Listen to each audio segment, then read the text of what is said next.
और नमाज भी नहीं पढ़ रहे हो, वो गुनाह करते हुए मौत हो जाए फिर? तो देखें कितनी स्केरी बात है। तो ये बातें करना कि मैं तो कॉन्स्टेंट स्टेट ऑफ सिन में हूँ, मैंने नमाज पढ़ के क्या करना, ये तो शैतान हैज़ वन, शैतान तो जीत गया इसका मतलब, ठीक है। तो यही तो पॉइंट है, नमाज पढ़ेंगे तो शायद निकल आए। इसमें मैं आपको एक रियल वाक़या भी सुनाता हूँ। एक शेख हैं यूके के, उन्होंने अपना वाक़या सुनाया। ही सेड कि a youngster came to me, मस्जिद में मैं लेक्चर दे के फ़ारिग हुआ तो वो मेरे पास आया यंगस्टर, और उसने आके इकरार किया। देखें नबी सल्लल्लाहु अलैहि वसल्लम के पास एक यंगस्टर आया था, उसने कहा या रसूल अल्लाह मुझे ज़िना की इजाज़त दें, ये आदत मुझसे नहीं छूटती, ज़िना की इजाज़त दे दें मुझे। अब देखें उस दौर में भी था ना, वो दौर में ऐसे सहाबा ऐसे लोग मौजूद थे, वो स्ट्रगलिंग। तो इसी तरह उनके पास, स्कॉलर के पास से एक बच्चा आया, यंगस्टर आया, उसने कहा कि मैं जा रहा हूँ गुनाह करने, मेरी गर्लफ्रेंड है, मैं जा रहा हूँ गुनाह करने, तो मैं आपको बता रहा हूँ कि आई एम गोइंग।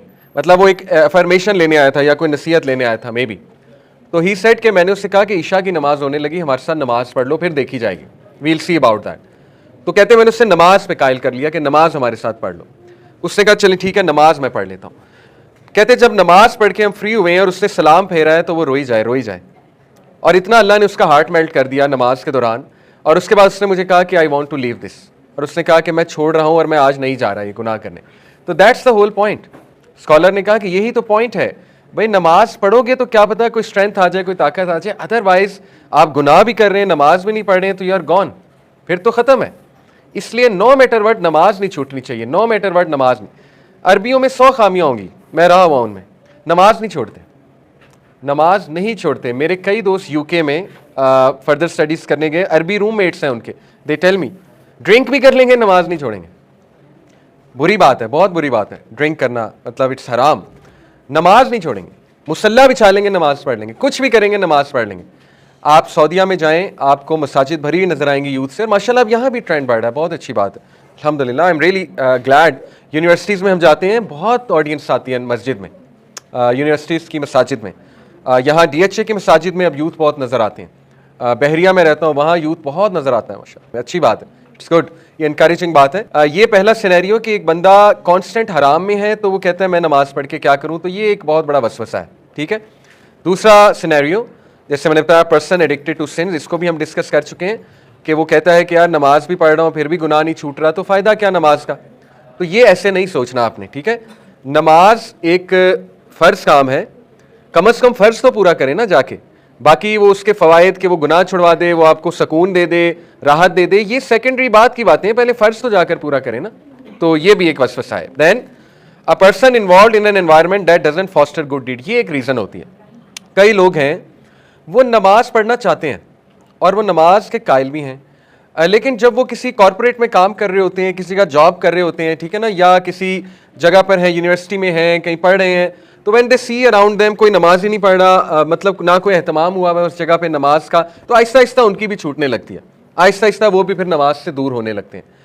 तो देन अगेन उन्हें चाहिए तो ये है कि वहाँ पर कोशिश करें, नमाज के किसी एहतमाम की, इंतज़ाम की कोशिश तो ये करनी चाहिए, और बल्कि दूसरों को भी इंकरेज करना चाहिए इसमें, लेकिन रिगार्डलेस खुद तो नमाज नहीं छोड़नी चाहिए। तो this is also one of the reason कि आपकी कंपनी आपको बहुत इफेक्ट कर देती है और आपका एनवायरनमेंट बहुत इफेक्ट कर देता है। चौथी रीज़न है, ये एक रीज़न हमारे सामने आई, बड़ी इंटरेस्टिंग रीज़न। कुछ लोग इसलिए नहीं नमाज पढ़ते या दीन इसलिए नहीं सीखते क्योंकि उनके बैक ऑफ द माइंड एक फियर होता है। वो फियर ये होता है कि यार अगर अभी हमने नमाज पढ़नी शुरू कर दी तो हम नेक बन जाएंगे, और नेक बन जाएंगे तो मौजें ख़त्म हो जाएंगी, मज़े ख़त्म हो जाएंगे। ये है, कई नौजवानों ने मुझे बताया, मतलब इट्स वेरी सरप्राइजिंग, यानी they don't want to learn दीन बिकॉज दे फियर के बस वो रिलीजियस महफिलों में जाने से, रिलीजन लर्न करने से या नमाजें पढ़ने से ना फिर हमारी सारी चीज़ छूट जाएगी, तो they are not ready yet, they say we are not ready yet for this. और ये देन अगेन कितनी ख़तरनाक बात है, यानी एक फ़र्ज़ काम को ये कह के छोड़ना कि we are not ready yet, तो फिर देखें ऐसा ना अल्लाह नाराज़ हो जाए, अल्लाह कभी हिदायत ही ना दे। कई लोगों की स्टोरीज हम सुनते हैं, they kept saying we are not ready yet, we are not ready yet, we are not ready yet, बुढ़ापा आ गया, बुढ़ापे में फॉलेज हो गया, नमाज पढ़ ही नहीं सकते, सोचा था बुढ़ापे में पढ़ेंगे, बुढ़ापे में बीमारी ऐसी कोई आ गई कि नमाज पढ़ ही नहीं सकते, तौफीक ही नहीं नमाज की, कई ऐसी स्टोरीज हैं। तो ऐसा ना हो कि इस जुमले से अल्लाह नाराज़ हो जाए। बहरहाल ये भी एक फियर होता है लोगों का, ठीक है, कि I can't come right now, या कुछ लोगों का ये फियर होता है कि यार लोग मेरा मजाक उड़ाएंगे, लोग कहेंगे you are too religious if you are praying. तो बहरहाल ये आपके सामने मैंने कुछ रीजंस रखी हैं, इंशाल्लाह इनको हम एड्रेस करते रहेंगे। एक और रीज़न है person who is afraid to leave comfort zone, ये बहुत कॉमन रीज़न है। कुछ लोग बस फ्लो में ज़िंदगी गुजार रहे हैं और कंफर्ट जोन से नहीं निकलना चाहते। कंफर्ट जोन से निकलना पड़ता है नमाज पढ़ने के लिए, ठीक है ना। देखें, आपकी एक रूटीन है, बहुत कंफर्टेबल रूटीन है, प्लेजरेबल रूटीन है, मौजें कर रहे हैं आप। अब बीच में अजान होती है तो गिल्ट आता है, यार वुजू करना पड़ेगा, फिर मस्जिद जाना पड़ेगा, एक गिल्ट सा आता है, ठीक है। तो लोग उस गिल्ट को सॉल्व करने के लिए फिर नमाज ही नहीं पढ़ते, कहते हैं बस छोड़ो बाद में देखी जाएगी। तो ये लापरवाही है जो हमें भी थी किसी दौर में, ये लापरवाही होती है लोगों में, ठीक है। तो लापरवाही बहुत बड़ी एक रीज़न बन जाती है कि इंसान फिर पढ़ता ही नहीं, इंसान कहता है बस ठीक है जाने दो। तो ये सारी रीजंस हैं, इनको इंशाल्लाह हम देखेंगे, एड्रेस करेंगे, ये बड़ी जेन्युइन रीजंस हैं। और इंशाल्लाह don't worry, after attending this full series आप में बहुत मोटिवेशन आएगी, बहुत फ़र्क आएगा, आपकी नमाज में बहुत जान आएगी इंशाल्लाह। I have seen it my self, ठीक है। तो हम इंशाल्लाह शुरू करते हैं, प्योर अहदीस से देखते हैं कि नमाज क्या है, नमाज के फ़वाइद क्या है, नमाज पढ़नी कैसे चाहिए, वगैरह वगैरह। सबसे पहली हदीस, प्रॉफिट सल्लल्लाहु अलैहि वसल्लम ने फरमाया, The first matter that the slave will be brought to account for on the day of judgment is namaz. If it is sound, then the rest of the deeds will be sound, and if it is bad, then the rest of the deeds will be bad. अब देखिए कितनी clear cut बात है, सही हदीस है कि सबसे पहले क़यामत वाले दिन सवाल नमाज के बारे में होगा, ना डिग्रीज के बारे में होगा, ना पैसे के बारे में होगा, ना किसी और चीज़ के बारे में होगा। सबसे पहले नमाज के बारे में सवाल होगा। जिसकी नमाजें ठीक निकल आईं उसके बाकी अमाल भी ठीक होंगे, जिसकी नमाजें ठीक ना निकली उसके बाकी मामलात भी ठीक नहीं निकलेंगे। ये बिल्कुल इसी तरह है कि मैं आपको कहूँ कि देखो मैथ्स और इंग्लिश ठीक कर लो, बाकी सब्जेक्ट्स ठीक हो जाएंगे, क्योंकि मैथ्स और इंग्लिश बहुत ज़्यादा रिलेटेड है बाकी सब्जेक्ट से। तो मैं आपको कहूँ कि देखो मैथ्स और इंग्लिश वीक नहीं होनी चाहिए, उसमें आपको स्कोर अच्छा करना है और उसमें आपको मेहनत करनी है, बाकी सब्जेक्ट्स खुद ठीक हो जाएंगे। तो ये अब देखें, हम जब ये कहते हैं ना कि नमाज की खैर है, माफ़ हो जाएगी, हकूक़ुल इबाद असल में स्ट्रॉन्ग होने चाहिए। मैं आपको सच बताऊं, जिस बंदे की नमाजें ठीक नहीं है ना उसके हकूक़ुल इबाद भी ठीक नहीं है। वो एक डिसेप्शन में है कि उसके हकूक़ुल इबाद ठीक है, ये मैं आपको अपना तजर्बा बता रहा हूँ, लेकिन उसके हकूक़ुल इबाद ठीक नहीं है। उसकी डेफिनेशन कुछ और हो सकती है हकूक़ुल इबाद ठीक होने की, उसके हकूक़ुल इबाद ठीक नहीं है। हकूक़ुल इबाद स्टार्ट ही फैमिली से होते हैं। अगर वो बंदा बाहर वालों के साथ अच्छा है, फैमिली वालों के साथ अच्छा नहीं होगा, नहीं हो सकते हकूक़ुल इबाद ठीक। इंटर रिलेटेड है, कैसे ठीक हो सकती हैं दोनों चीज़ें। हाँ, ये अलग बात है, कोई नॉन मुस्लिम है, वो बाय नेचर बहुत अच्छा इंसान है, जैसे अबू बकर सिद्दीक़ इस्लाम लाने से पहले अच्छे इंसान थे, ये मुमकिन हो सकता है, एक अच्छा इंसान है, उसकी डीलिंग्स अच्छी हैं, लेकिन नमाज़ पढ़ के इंशाल्लाह मज़ीद डीलिंग्स अच्छी हो जाएंगी। लेकिन मुसलमान की जहाँ तक बात है, तो ये कहना कि हकूक़ुल इबाद का सवाल ज़्यादा होगा, नमाज की खैर है, नमाज अल्लाह माफ़ भी कर देगा, ये कुरान और हदीस में कहीं कॉन्सेप्ट नहीं मिलता है। बल्कि one of the big reasons लोगों के जहन्नम में जाने की वो नमाज छोड़ना है। सूरह मुदस्सिर की आया है कि जब जहन्नमियों से पूछा जाएगा व्हाट ब्रॉट यू हियर, तुम्हें क्या चीज़ यहाँ पे ले आई, वो कहेंगे हम नमाज नहीं पढ़ते थे। क़यामत वाले दिन अल्लाह सुब्हानहू व तआला जब अपने जलाल के साथ आएंगे, वो एक पूरा सीन है, तो अल्लाह सुब्हानहू व तआला की शिन को जब एक्सपोज किया जाएगा, ये एक मुतशाबिहात में से कि अल्लाह की शिन क्या है, तो उस आयत में है कि तमाम मोमिनीन सजदे में गिर जाएंगे, कुछ लोग नहीं गिर पाएंगे, उनकी कमर अकड़ जाएगी। तो क्या कुरान में ही है, उनसे पूछा जाएगा कि तुम सजदा क्यों नहीं कर रहे, तो फिर जवाब भी मिलेगा कि ये वो लोग हैं जो दुनिया में नमाज नहीं पढ़ते थे, तो आज सजदा कैसे कर लेंगे। जज़ाकल्लाह खैर। तो देखिए कुरान और हदीस से ये कहीं से नहीं मिलता कि नमाज की खैर है और हकूक़ुल इबाद में अच्छा होना चाहिए। हाँ, ये ज़रूर मिलता है कि अखलाक इतने इंपॉर्टेंट हैं, हकूक़ुल इबाद और अखलाकियात इतनी इंपॉर्टेंट है कि एक अच्छे अखलाक वाले इंसान को एक आबिद पर फजीलत है। नबी सल्लल्लाहु अलैहि वसल्लम ने फरमाया कि जो इंसान फजर और इशा की नमाज पढ़ रहा है ना, तो उसकी गवाही दे दो, मुनाफिक नहीं हो सकता। अब देखिए बैड एग्जाम्पल्स आर देयर, जो कि हम कोट करते हैं कि नहीं नहीं नहीं, मैंने तो फलाने को देखा कि वो नमाज पढ़ता है लेकिन वो चर्च का कारोबार भी करता है, वो ड्रग्स का कारोबार भी करता है। भाई वो एक बदतरीन एक्सेप्शन है। मसला हमारा ये है कि जब हमने रिलीजियस बंदे की मिसाल लेनी होती है ना, तो वर्स्ट को उठाते हैं, और जब दुनियावी बंदे की मिसाल देनी होती है तो बेस्ट को उठाते हैं। ये भी हमारा मसला है। मैं आपको मिसाल देता हूँ, जब हमने वेस्ट वर्सेस ईस्ट को कंपेयर करना होता है ना, वेस्ट के बेस्ट बंदे को उठाते हैं, ईस्ट के वर्स्ट बंदे को उठाते हैं और कहते हैं ये देख लो ये हाल है इनका नमाजियों का। भाई एक्सेप्शंस आर देयर। हो सकता है एक बंदा नमाजिया मुनाफिक है, हो सकता है, अब अल्लाह उसके दिल में गया तो अल्लाह को पता है।